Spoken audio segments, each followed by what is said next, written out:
Good morning, Kiddo Kids, and welcome to your Monday, June 14th. And today happens to be National Flag Day. So happy National Flag Day to you guys. What is National Flag Day? Well, it's celebrated June 14th, and it commemorates the adoption of the American flag by resolution of the Second Continental Congress in 1777. So right after we, declared independence. And the interesting thing, we can credit this whole thing with a dentist. Yes, you heard me right, a dentist. Bernard John Sigurd was actually the guy who first was trying to celebrate Flag Day, or at least first recorded. He's a dentist and a teacher, well, at least at a dental college. And I assume the conversation went something like this, hey, what do you think about having a national flag? And, there we go. There's history made. But how did it actually become a true national holiday? Well, not until Woodrow Wilson announced that in May 30th, 1916, that we would actually have a proclamation that it would be a national holiday. Well, it does start way, way before that, with actually a little bit of an American myth.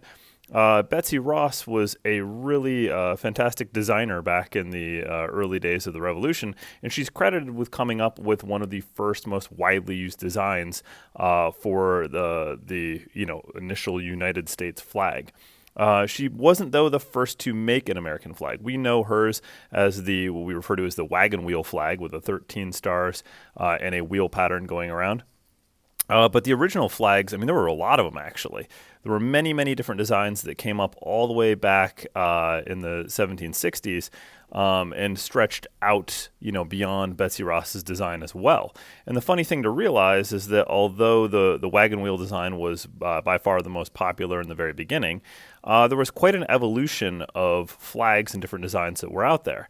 In fact, it might surprise you to know that along with some of the iconic imagery like the stars on the blue background, there were actually a lot of changes to them that kind of went along. We actually think of the American flag with the stars and stripes being the 50 stars for the 50 states in the Union and the 13 horizontal red and white stripes.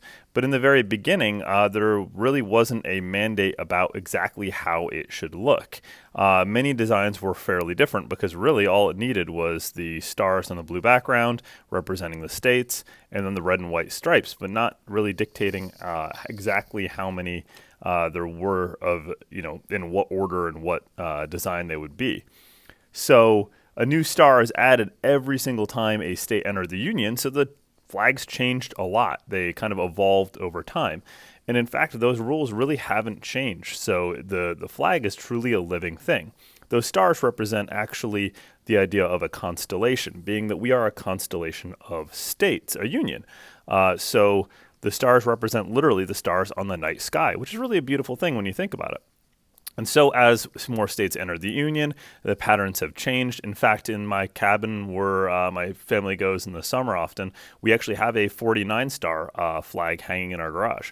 But what we know now is the 50-star American flag with all 50 states. But an interesting thing to think about is that Puerto Rico, one of our territories, has tried to become a state more recently, and we could end up with a 51-star flag in the future, which is really kind of an amazing thing.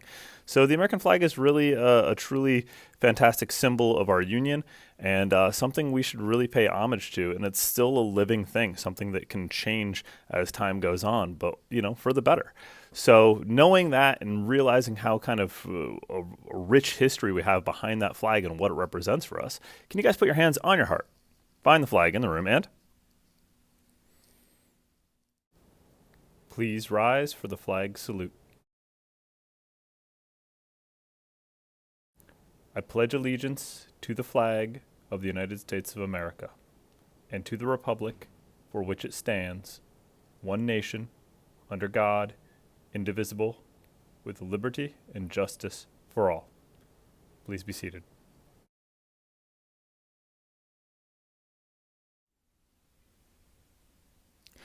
All right, Kindle Kids, I'm glad I got a chance to celebrate Flag Day with you here, and I hope that pledge had a little extra meaning to you. So anyways, let's talk about food for the day. We have a PB&J sandwich on the menu with string cheese, or here's the little change here. Instead of chicken nuggets, we have chicken patties with roll, whipped potatoes, mixed fruit, and milk. What's going on with the weather outside? Well, it is quite beautiful, but there is a slight chance of rain throughout the day, 40% chance, so there could be a couple showers here and there. Tuesday's got that 24% chance, but then Wednesday, Thursday, and Friday are going to be much, much nicer in terms of temperature. Kind of hitting a low on Wednesday, but rising back up, and the chance of rain being relatively low on Wednesday, Thursday, coming a little higher on Friday, but still in a really nice spot. So enjoy that weather out there, and I hope you guys get a chance to get a little bit of sunlight. And happy Flag Day to all of you guys. Let's finish off with the Kendall mission statement. The mission of the Kendall Central School District is to provide the knowledge, skills, values, and attitudes needed by students to live responsibly and compete successfully in today's and tomorrow's world. Well, guys, have a marvelous Monday. And if I don't get a chance to see it, remember to stay colorful, Kendall.